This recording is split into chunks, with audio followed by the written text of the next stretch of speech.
చనిపోయిన కుర్రోడు మా మేనల్లుడు, కొట్టిన ఆయన మా బావగారు అక్కయ్య మొగుడు. ఇద్దరు తాగున్న మైకంలో సరుకు పేడించుకుని మా మేనల్లుడిని కొడతం జరిగింది.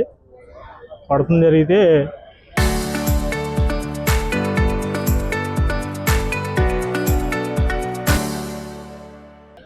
నవరగంధం తగిలి కుర్రోడు వాటిలో చనిపోయాడు. కాకపోతే అక్కడే చనిపోయాడు. తెల్లగా హాస్పిటల్లో తీసుకొచ్చిన తర్వాత ఇక్కడ చూపిస్తే డాక్టర్ గారు చనిపోయారని చెప్పారు. తాగి ఉన్న మైకులు ఇద్దరు ఘర్షణ ఆడుకుంటూ ఉంటారు ఎప్పుడు కూడా.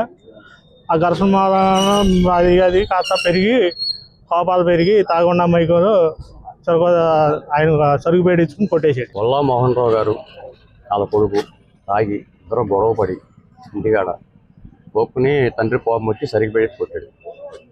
అది నవరకంతం తల్లి కొద్ది పడిపోయేటప్పుడు ఇంకో 2 దెబ్బలు వేసాడు.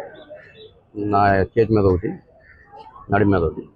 చచ్చిపోయాడని అక్కడ తెలియపోతే ఊళ్ళో ఒక ఆటో ఉంటే అంబులెన్స్కి ఫోన్ చేసి అంబులెన్స్ అంబులెన్స్ లేట్ అయ్యేటప్పటికి ఊళ్ళో ఆటో ఉంటే ఆటో ఎక్కించుకుని ఇంజనీరింగ్ కాలేజ్ దాకా వచ్చాడు. అంబులెన్స్ వచ్చింది.